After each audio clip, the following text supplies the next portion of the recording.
जय हिंद। आज हम लोग राज्यपाल के बारे में पढ़ने वाले हैं। जो राज्य के प्रधान होते हैं, राज्यपाल, गवर्नर, उनकी क्या क्या शक्तियां हैं, उनका क्या स्थान है, क्या क्या योग्यता है, पूरा डिटेल्स हम लोग पढ़ेंगे इस वीडियो में। ठीक है, तो देखिए राज्यपाल क्या होता है। जैसे केंद्र सरकार, देखते हैं सरकार जो है हम लोग का दो लेवल होता है, एक केंद्र होता है और एक राज्य होता है। तो जैसे केंद्र में राष्ट्रपति यानी प्रेसिडेंट होता है, सेम हर स्टेट में राज्यपाल होता है। समझिए, तो स्थिति समझ जाइए कि दोनों समझिए तो सिमिलर अपना स्थिति में है। यानी जैसे केंद्र सरकार, जैसे देश का हेड राष्ट्रपति होता है, वैसे ही राज्य का हेड राज्यपाल होता है ना। उसके बाद कैसे राज्य में, केंद्र में पीएम होता है, प्राइम मिनिस्टर का स्थिति, सेम वैसे ही यहाँ सीएम का स्थिति होता है। ठीक है, तो सेम वैसे ही है। तो केंद्र सरकार में यानी कि जो भारत सरकार का, समझिए कि गवर्नमेंट का हेड कौन हो गया, यहाँ पे राष्ट्रपति हो गया, और राज्य में कौन है, राज्यपाल हो गया, गवर्नर। ठीक है, इसको हम लोग देखिए कहते हैं केंद्र और राज्य सरकार के बीच की कड़ी है। गवर्नर को हम लोग केंद्र सरकार और राज्य सरकार के बीच की कड़ी है, इसलिए क्योंकि कुछ इमरजेंसी पावर्स होता है गवर्नर के पास। गवर्नर को चुनता कौन है? सबसे पहले हम लोग अगर बात करें कि गवर्नर को चुनता कौन है, क्या इसका चुनाव होता है, जनता जाके वोट करती है क्या, या ऐसे ही बन जाता है? तो नहीं, ये राष्ट्रपति इसको चुनता है, और राष्ट्रपति कोई वोटिंग के माध्यम से नहीं, राष्ट्रपति अपनी इच्छा अनुसार गवर्नर बना देता है किसी को भी, वो राष्ट्रपति पे डिपेंड करता है। और कितने वर्षों तक बनाया जाता है, तो इसका अगर कार्यकाल का बात करें कि गवर्नर कितने दिनों तक, तो जनरली 5 साल तक तो रहता है, लेकिन ऐसा फिक्स नहीं है, संविधान में चर्चा नहीं किया गया है कि गवर्नर का पोस्ट 5 साल तक रहेगा। ये डिपेंड करता है राष्ट्रपति पे कि कितना दिन तक वो रहेगा। ठीक है, तो ऐसे जनरली 5 साल तक रखता है वो। तो समझ जाइए, जैसे केंद्र में प्रेसिडेंट का हाल है, वैसे ही स्टेट में राज्यपाल का हाल है। और कड़ी कैसे है, यानी सोच लीजिए राष्ट्रपति चुन के भेजा है, यानी राष्ट्रपति का आंख बन के वो हर राज्य में काम कर रहा है। अगर कुछ गड़बड़ हुआ, प्रेसिडेंट तुरंत राज्यपाल वहां से कांटेक्ट करेगा राष्ट्रपति को कि देखिए यहाँ राज्य मशीनरी चलाने में फेल हो गया है, आप आके राष्ट्रपति शासन लगा दीजिए। आर्टिकल 356 इंप्लीमेंट करवा सकता है। ठीक है, राज्य का मशीनरी जब भी फेल होता है, जब भी, या फिर सीएम को जब भी लगता है कि हम बहुमत में नहीं है, हमारा सरकार गिर रहा है, या स्टेट का किसी राज्य का, बिहार का, यूपी का, मध्य प्रदेश का हालत अगर खराब हो गया, कंट्रोल से बाहर हो गया, तो यहाँ पे राज्यपाल केंद्र सरकार का आंख बन के बैठल रहता है। तुरंत यहाँ से कांटेक्ट करेगा सीधे, राष्ट्रपति जी आइए अपना शासन लगा दीजिए, यहाँ का सरकार फेल हो गया है। तो ऐसे है गवर्नर, यानी केंद्र सरकार और राज्य सरकार के बीच का पुल है, कड़ी है। ठीक है, पहला देखिए संविधान में कहा दिया हुआ है, हमारे कॉन्स्टिट्यूशन के आर्टिकल 153 में दिया हुआ है कि हर राज्य का एक राज्यपाल होना ही चाहिए। आर्टिकल 153 याद रखिएगा, जिसमें राज्यपाल की चर्चा की गई है। यानी कि संविधान के कौन से अनुच्छेद में कहा गया है कि हर राज्य का एक राज्यपाल होगा ही होगा, एकदम अनिवार्य है। तो आर्टिकल 153। एक और बात, राज्यपाल 2 या 2 से अधिक राज्यों का भी हो सकता है। कोई जरूरी नहीं है कि बिहार का राज्यपाल है तो वो पश्चिम बंगाल का, उत्तर प्रदेश का राज्यपाल नहीं बन सकता है, नहीं बन सकता है। ठीक है, यानी 2 राज्य, 3 राज्य, यानी संयुक्त राज्य, संयुक्त स्टेट्स का भी वो गवर्नर अपॉइंट हो सकता है। ऐसा कौन करेगा? प्रेसिडेंट करेगा, वहां कोई राज्यपाल नहीं रहेगा तो प्रेसिडेंट कह देगा चलो वो राज्य भी तुम देख लेना। ठीक है, तो ऐसे करके होता है। तो 2 राज्य भी बन सकता है। नियुक्ति कौन करता है?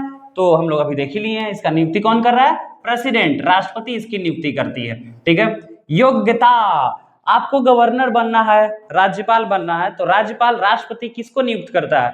कुछ तो देखता होगा, इसी तो हवा पानी नहीं कि चल भाई जा बन जा, तू अच्छा लग रहा है, तेरा मुंह अच्छा है, तू बन जा, ऐसे तो नहीं होता होगा। तो क्या होता है? तो देखिए सबसे पहले योग्यता। योग्यता का चर्चा कहां पे है संविधान में? आर्टिकल 157 और 158 में है। सबसे पहला 4 चीज याद रखिएगा। पहला तो भारतीय नागरिक होना चाहिए भाई, है कि नहीं?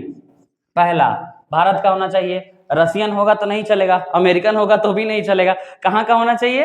भारतीय होना चाहिए। फिर उसकी एज कितनी होनी चाहिए? एज 35 ईयर्स मिनिमम, याद रखिएगा ये मिनिमम है 35 साल। राष्ट्रपति का एज भी 35 साल ही है, तो कम से कम उम्र 35 साल होना चाहिए। ध्यान रखिएगा, क्वेश्चन घुमा के भी पूछ सकता है, कहता है कि राज्यपाल बनने के लिए अधिकतम उम्र सीमा क्या है? अधिकतम उम्र सीमा नहीं होती, अधिकतम मतलब मैक्सिमम। ऑप्शन में 35 देता है, उम्र सीमा जैसे ही स्टूडेंट देखा तो टिक टाक मार के चल आया, एकदम धरा टिक देता है, जैसे कि शादी ब्याह में गेल है ना, आंख बंद करके लड़का सब टिक टाक देता है, बाद में पछताता है कि जा कहाँ फंस गए शादी करके। तो वहां पे वो सब ध्यान नहीं देना। ठीक है, तो एज कितना होगा? 35 years minimum age, maximum limitation नहीं है। ठीक है, हो गया।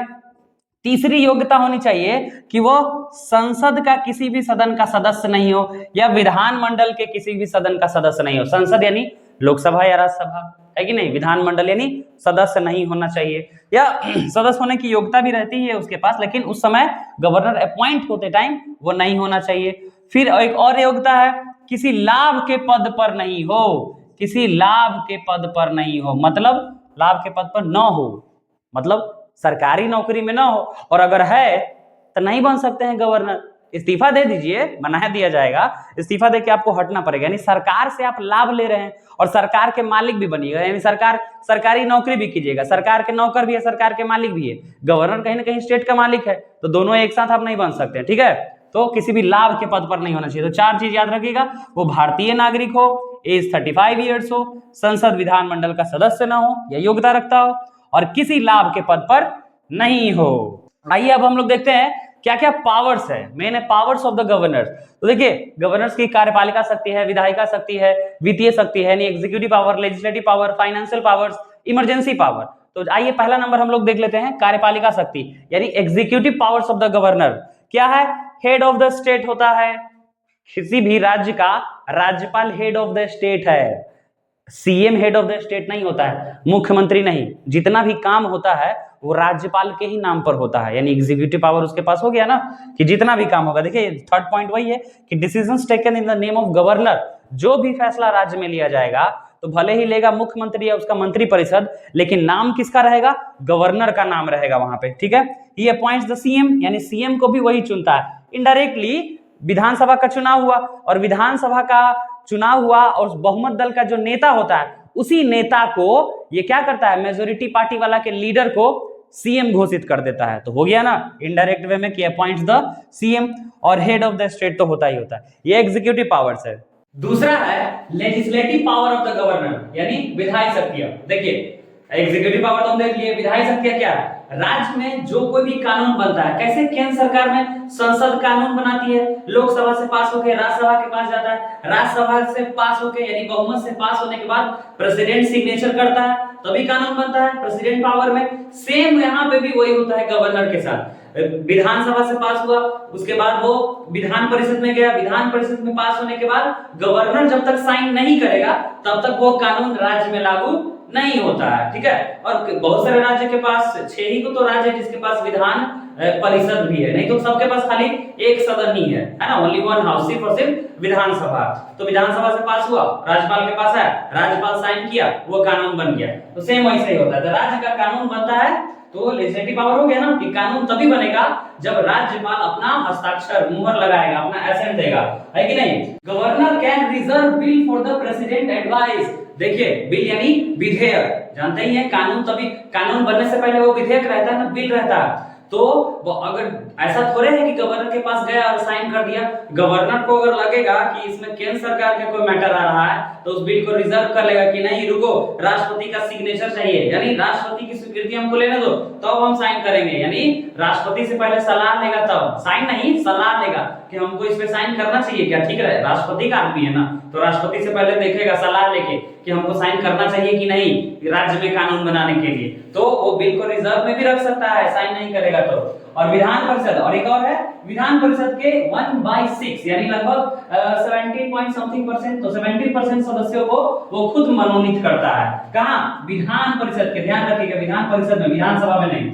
और विधानसभा को भंग भी कर सकता है, बिल्कुल, टेन्योर खत्म होगा तो विधानसभा को भंग कर देगा, यानी कार्यकाल जहां मुख्यमंत्री ये सब बैठता है और सभी विधायक यानी एमएलए बीच में भी, या फिर अगर पॉलिटिकल पार्टी जो गवर्नमेंट है अगर वो मेजोरिटी खो दिया, अपना बहुमत अगर खो दिया, मान लीजिए कि बिहार है, बहुमत के लिए 122 सीट चाहिए ना बिहार में, अगर 122 से कम आ गया, कोई विधायक एक पार्टी छोड़ के दूसरा पार्टी में चल गया तो बहुमत अल्पमत में सरकार आ जाएगा, यानी माइनॉरिटी में आएगा, मेजोरिटी में नहीं है, तो विधानसभा भंग कर देगा, अब फिर से चुनाव करवा सकता है या कुछ भी करवा सकता है वहां पे, ठीक है।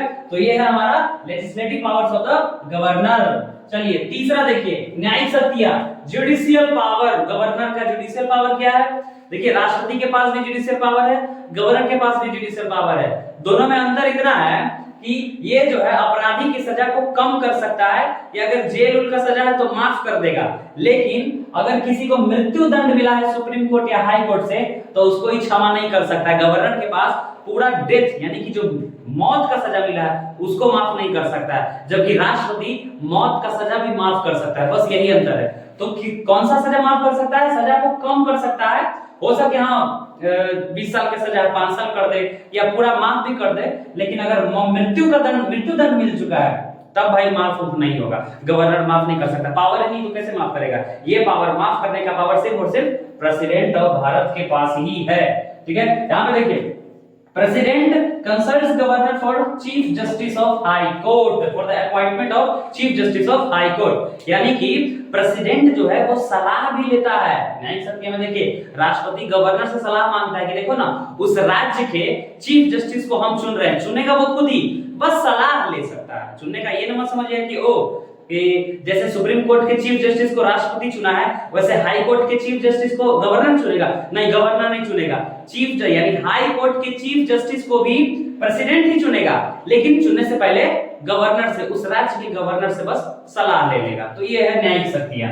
चौथा है वित्तीय शक्ति यानी फाइनेंशियल पावर। क्या है, जब भी विधानसभा में मनी बिल आता है, बिल होता है ना, एक जनरल बिल है एक मनी बिल है, ठीक है, यानी विधेयक, अगर पैसा से संबंधित कोई बिल आ रहा है, कोई कानून आ रहा है, वो बिल विधानसभा में लाने से पहले परमिशन लेनी पड़ती है राज्यपाल की, यानी अगर राज्यपाल अगर मनी बिल लाया जा रहा है तो राज्यपाल की परमिशन लेनी पड़ती है। ठीक है, तो ये है फाइनेंशियल पावर। पांचवा है आपातकालीन शक्तियां यानी इमरजेंसी पावर। जब भी राज्यपाल को लगेगा कि किसी राज्य की कॉन्स्टिट्यूशनल मशीनरी फेल हो रही है, राज्य चलाने में यहाँ का सीएम या यहाँ का सरकार फेल हो रहा है, तो वो प्रेसिडेंट को फोन करके कह देगा, कैसे भी कह देगा कि सुनिए ना यहाँ का राज्य का मशीनरी फेल हो गया है, यहाँ पे हंगामा दंगा मचा हुआ है, राज्य अपना शासन चलाने में फेल हो चुका है, तो इससे पहले कि देश टूट जाए राष्ट्रपति जी आइए और आप अपना शासन लगा दीजिए, यानी राष्ट्रपति शासन लगा दीजिए। और ये नियम संविधान के किस आर्टिकल में है, कॉन्स्टिट्यूशन के आर्टिकल 356, यानी प्रेसिडेंट अप्लाई स्टेट इमरजेंसी